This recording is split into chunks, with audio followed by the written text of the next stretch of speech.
Today we're going to talk a little bit about what goes on behind the scenes at a museum. And we're going to cover 3 things that you might not know.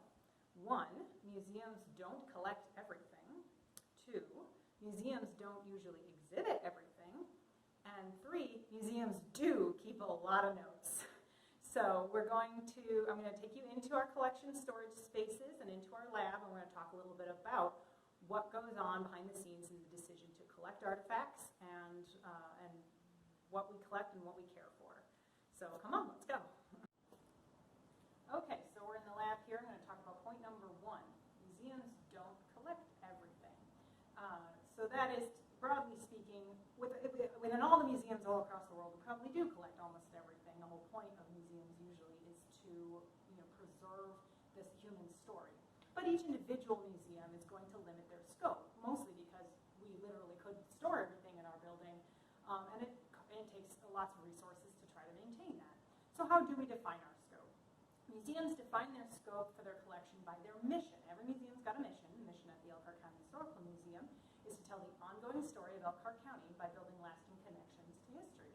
So that you hear right in there, Elkhart County, our focus has got to be on something that has to do with Elkhart County.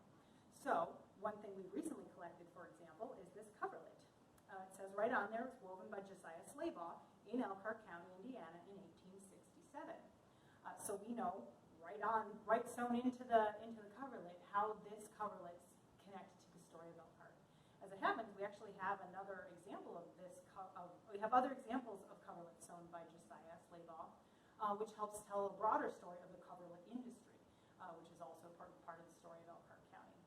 An example of something that we maybe wouldn't collect was offered to us in the last few years was a cape for a nurse for the hospital where JFK was taken after he was assassinated in Texas. That's a very cool story, but it's not an Elkhart County story. It's unique to that hospital in Texas. So we, of course, encourage that donor to offer that cape to a museum down there rather than here. It's a better home for it. It lives in its own context. So how do we decide what does belong to our mission, what goes within our mission? Well, it's not any one person's job. Even though I'm the Curator of Collections here, I don't make the say on everything.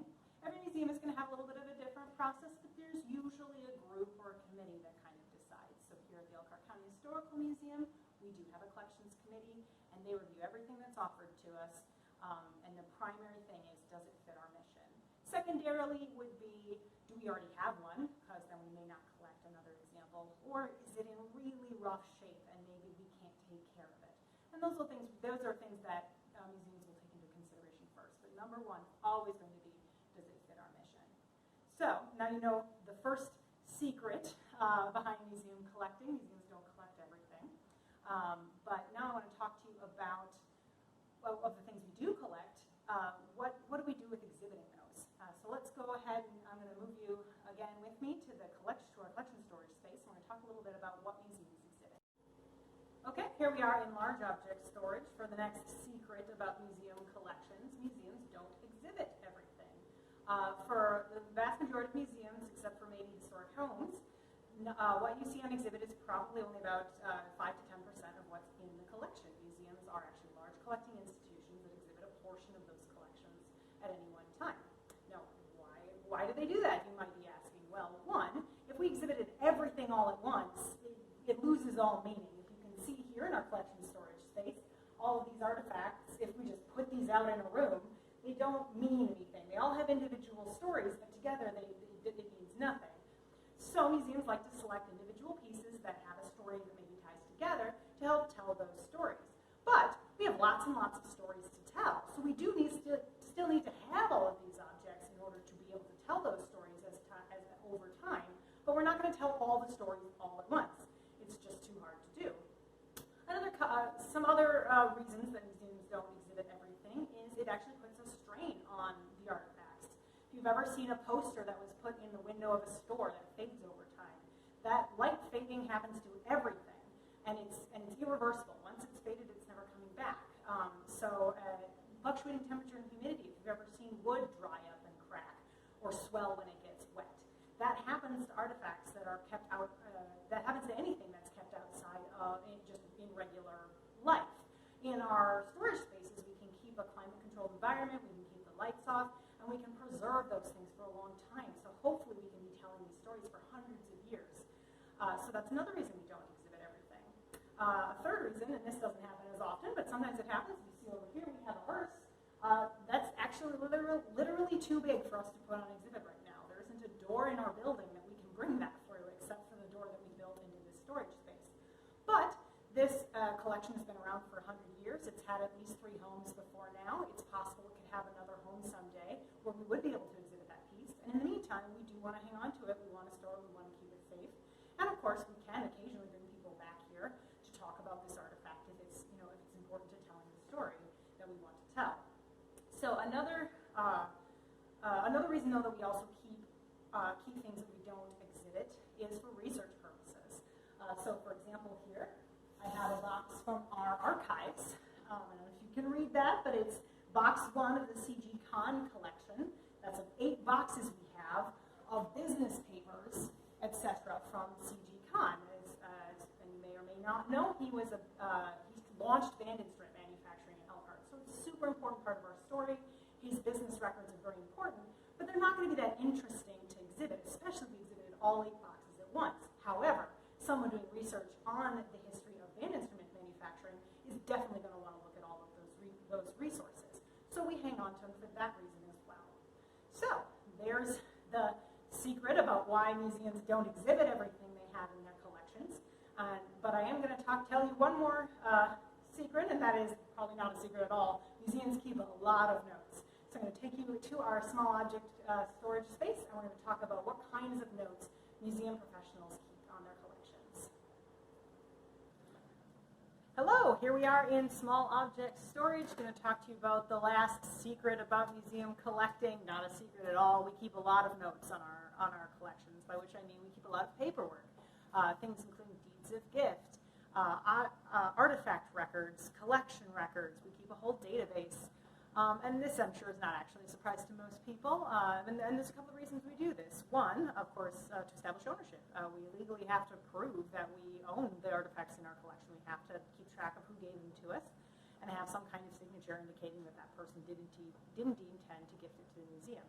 But more importantly, it's to understand the stories behind our artifacts. As I mentioned earlier, if it doesn't fit our mission, it doesn't really belong in our collection. And so how do we know if something fits our mission? Well, that coverlet, it might be written right on the coverlet, like you saw earlier. But it might be something where it's part of the notes that go with the artifact. So, for example, here we have a blouse from the late 1800s. And pretty standard, pretty regular, clothes are very common. Typically, textiles don't have a lot of story because everybody wore clothes. But this particular blouse was worn in the late 1800s by Carrie Mills at her graduation from the Bristol High School. And we know this because we actually have a photograph in our collection of Carrie wearing this blouse. The donor who gave it to us also provided lots of other interesting anecdotes about Carrie and her life. So that gives this blouse, that would otherwise just be a shirt, even if it's kind of old-timey and cool looking, it's still just a shirt. But it gives it that context, it gives it that story that makes it worth collecting and preserving to tell the stories of the people who lived here, lived in Bristol, lived in Elkhart County, what their lives were like, and what they were. Another artifact, and so this came to us, I should say, within the last few years. So I was personally here when this collection came in, when this item came into our collection. I remember this story. I don't need the paperwork to recall it. But what happens if, once 100 years from now, once I've died, left, or at the very least left my post, how do we know what the stories are behind things in our collection? And so a great example of that is this. This is actually a wine gauge. You might not be able to tell just by looking at it. It kind of just looks like a regular yardstick. But we know it's a wine gauge because of the notes that were kept. When this thing was donated to us in 1937, they made a note that this belonged to Frank Alford. We actually had to do a little bit more digging, but we discovered Frank Alford owned Alford and Miller Grocery in Goshen, going back to at least 1903. And so he would have had this wine gauge probably in the store, so he could check how his wine barrels were doing and if he needed to restock. So that makes what would just be a regular old stick part of the story of Elkhart. And if we didn't have those notes, we would have no reason to keep this. There's nothing special about the wine gauge in and of itself or inherently part of the story of Elkhart. But because we know it was used by an early grocer in Goshen, it becomes part of the story. So, fortunately, my predecessors who had this position before me took those notes, were able to pass it on to me almost 100 years later, and hopefully the notes that I've taken on Carrie Mills's blouse will be tracked 100 years from now. So that's why we keep lots of notes, and we actually keep them in lots of different ways. We keep them on paper, but we also keep them in the computer. We take photographs of our artifacts, and that's all part of tracking it and making sure we can build those stories that help establish why these things are being preserved in our collection, and so that when we go to exhibit them, we know what stories they're telling. So that was our little behind-the-scenes tour of the collections here at Elkhart County Historical Museum. Thank you for watching, and have a great day.